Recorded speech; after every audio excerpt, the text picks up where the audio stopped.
Um, I think the first inspiration for the film is actually my mom, because my mom is always asking me when I'm getting married and when I'm moving out and buying a house. So this is a film for my mom. Oh, no, no, no. That was added by our art direction team. Yeah. Um, I think the idea to measure happiness is actually more um, is added because I'm sure behind every mom when they ask this kind of questions, which is very pressurizing on the children. When you're getting married, when you're buying a house, after you're married, when you're having a child, after you have a child, when you're having your second child. So I think behind all these questions, it's also, I think, not just the society's expectations of us, but also, whether we are happy. Uh, and I think for them, it is what would be ultimately, I think, for the happiness of their children.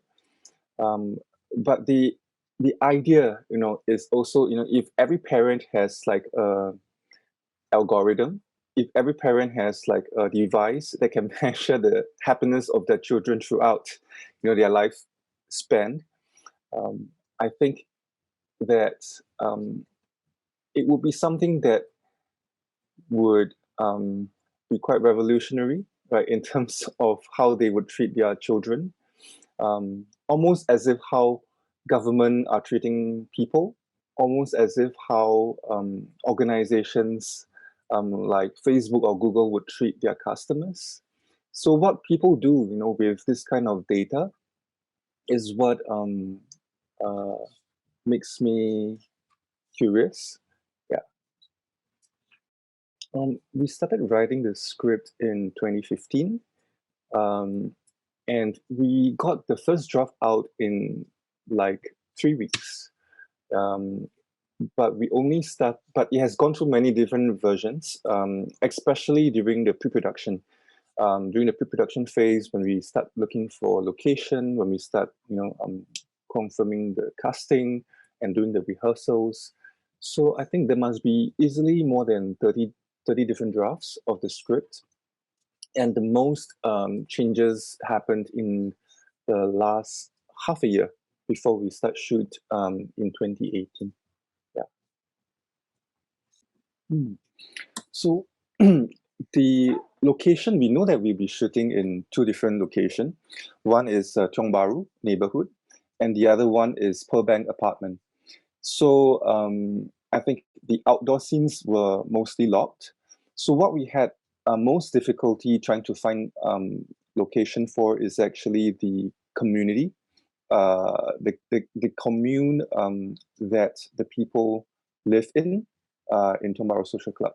So initially we found a really big bungalow, almost for 2-3 months, right? We were having that idea of using this place for the commune, but 1 month before shoot, the owner said that we can't shoot there anymore. So we were really panicking until we found this 1970s bungalow, and then we converted the whole place, to what we have in mind. Yeah, so it was really lucky for us to find the place last minute and be able to, turn it around for the film. The other places like Tiong Bahru, they actually have a very Art Deco architecture. It was actually built before the World War. So like what you've seen in my background, this is a real apartment in Tiong Bahru itself, with a very unique kind of architecture and layout. Whereas for Pearl Bank apartment, it was built in the 70s with a brutalist architecture design. So that has been demolished right last year. Yeah. So it is also a film about places. What are places that we choose to remember and to preserve, as well as places that we choose to demolish and forget. Yeah. So for the Tiong Bahru unit, like the one behind me, it was originally like that. So it was in pink, the kitchen was in blue, and the living room as well, is in beige. So what we did was really to add more cats, painting, actually more injured and ugly cats, paintings in the unit, as well as figurines. And then for the Tiong Bahru Social Club units where Abi and where Gyok and other people live, so those are constructed from scratch in the bungalow that was empty. Yeah, so we bought like the couple bed, we bought like the lamps and the lights in the room. So those were all put in, including the color pit, right? The red color pit. So those were all constructed from scratch. Yeah. So when you look at a place where Miss Wee, like the elderly clients live, it is a bit messy, right? And it has character. Whereas if you look at where the young people, the happiness agents, where they live, it is always very curated, right? So say, for example, the couple suite, there's only exactly 2 chairs, no third chairs. So which is why when the mom come and visit, they don't know where to sit because there's only 2 chairs. And if you look at the commune as well, right, it is very symmetrical. So the community itself is, the commune itself is very symmetrical, almost as if, and very color coordinated, almost as if there is a master hand that is curating, the whole place and shaping the whole place like a bonsai. Yeah, so that was the idea. Yes, I mean, we use happiness as a subject, as a topic, but at the end of the day, I think when we were looking for like happiness theories that was talked about, in history, from the East and the West, the one that we were gravitating towards is actually the wisdom of Tao, the wisdom of Lao Tzu, right? Which is why it opens with to be or not to be. It talks about in the middle of the film, right? What it means to be the principle of inaction, and it closes the film, with another quote, right, from Lao Tzu, and which is why the main character as well is called Abi. Yeah. So we feel that the film might be about happiness, but it is about what it means to be a human being as well. So who are the people who are most happy in the film? Is actually the Tiong Bahru cat. It's the Tiong Bahru cat and it's Bravo 60, a stray cat in a neighborhood, as well as algorithm that is designed by human, right, to measure and to be a friend, right, to people. If we know what it means to be happy for a cat and a machine, what is it that is preventing a human being, right, from being happy? So I think that's what we are asking. Actually, for all the characters, they were devised, during rehearsals with the actors. So, like the dance with Miss Wee, it was choreographed by Miss Wee. So the singing of Gyok, when Kun leaves the community, that was again, something that came up, right, by Jo, the actress. So we work very closely with the actors to develop their characters and to add, to add, more substance, right, to how the character will journey, right, in the film. So when we were talking about Gyok, the character, we wanted this person to be doing really, really well in terms of contributing, to the company. But at the same time, she seems to be missing something in her life. It is the insecurity of, a top performer that they are still not doing enough. And also, which is why she was saying things like, I'm afraid of, not being in a certain way, when she was having a moment of intimacy with Abi. And in the second chart that you see, right, in terms of, she was in the first chart, you see that she contributes the most, right, in terms of happiness. to the community. But in the second chart, which is about personal happiness, she was ranked almost at the bottom together with Abi. Yeah, so that was how she feels outwardly and how she feels inwardly, right, for the character. But yet, I think unlike Abi, unlike Orchid, who leaves the community, she feels that she wants to still be a part of the community because she knows that she can make a difference. So inside her, she still believes in something, right, that the community is doing, despite her not feeling like the most happy at her work. So I feel she is someone who reflects, people who do really, really well, right, in a system. And ultimately what drives them, what motivates them to stay in the system is the satisfaction of doing well, despite them not being 100% happy. Yeah. So which is why we designed a character like Abi to be a counterpoint, right, to Gyok, where he is really not doing too well, but once he trusts the algorithm to place him where he feels where the algorithm feels he can contribute most, which is in the complaint center, and he excels. Once he reaches the top of the game, right, he's someone who is ready to let go, right, and to leave the system, who doesn't go after success, who doesn't go after promotion. He's not motivated by these things that keeps him, in the system, unlike Gyok. Yeah. So I think that's how we design Gyok and Abi. Yeah. Orchid is inspired by Yasmin Ahmad.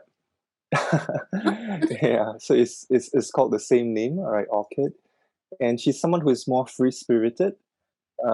So she really believes, initially about the things that she was saying, like all this self-help mantras, that she was trying to reinforce in terms of confidence in people to swim. But after some time, right, with Miss Wee's wisdom, she decided that I think what she was doing is not so meaningful, right? Which is why she wants to make a real difference, to leave and do something else. Yeah, so that was Orchid. Yeah, inspired by Yasmin Ahmad's character and the Orchid character in the films. Yeah. It was Yasmin who introduced Tora-san to me. Yeah, and then I told her about how much I love Ozu as well. Yeah, so this is a film, where Ozu meets Tora-san, and so the film that I was watching and I got all my cast and crew to watch is Late Spring and Autumn Afternoon by Ozu, and also by Tora-san. Yeah, so which is why you have a character that comes, and then after that a character that goes. Yeah. And even the happiness measurements and stuff like that, one of the companies that I was doing research on is SoftBank. So if you look at SoftBank, the Japanese company, and if you go to their mission statement, their mission is to contribute to the happiness of people through information technology. Yeah, so we thought that was very interesting, right, as an idea for a $100 billion company to have. It is both, I think, altruistic. At the same time, it is also scary. So that was what we were trying to portray. A film where there's the yin and the yang, right? Where you hear the music of like almost lullabies, but at the same time, it also exists music which is very craftwork, robotic, electronic inspired. You have a film where there's the young and the old, and you have a film, where there are people like Miss Sui, and then there's people like Gyok, So I think that was what we are trying to create, a film where there are always two things, right? The yin and the yang that coexist. So some people see this film as a naive, almost naive kind of fable. Some people see this as a gentle horror, and it is both. Yeah. Yes, very much. Yeah, I, I'm a teacher, and I always tell my students, if you want to understand cinema, just watch Ozu. Yeah, just watch Ozu and Godard. Yeah, those are my two main influences in cinema. And when we were designing, I think the costumes as well. Yeah, I think we were looking at designers from Japan, from France, and from other places. I think Japan is such a strong cultural influence for me. When I was growing up, be it film, be it fashion, be it I think even just the way people live. Yeah, it's a very spiritual connection that I have with Japan. Yeah. Well, the film is for me, what I feel about happiness and home and Singapore. Yeah, I think it has my feelings towards my country and society, and I hope that it translates to audiences in Japan and elsewhere as well. I think how we feel right about people around us and about the things that is going on, especially I think during the epidemic, during the pandemic, that I think you suddenly see the importance of you know what mass surveillance and what home can mean to us. Yeah. So I keep asking myself, when this film was being played to audiences, how someone like Ozu or Toro-san would be like, in if they were to make a film during the pandemic, which is their films are always about family, their films are always about home, but in at times like this, yeah, I think all the more, I think relevant, I think what they are saying in their film is right to our times. Yeah. I don't know. I watch a lot. Yeah, I watch a lot of films, and a lot of different kind of films um, attracts me. Um, but I'm also someone who make films slowly. I'm a full-time teacher and a part-time filmmaker, so I need time to write and rewrite. I need time to watch and to see what I've edited. So it takes time for me to make a film. Thank you. And hopefully that film will be coming to Osaka. Or it could be shot in Osaka. So I hope that the audience of Osaka Asian Film Festival, a very fruitful and happy experience right at the festival. I hope you like the film, Tiong Bahru Social Club. And if you do, please send us a message. I'm sure my cast and crew, would love to hear from you. Yeah, thank you.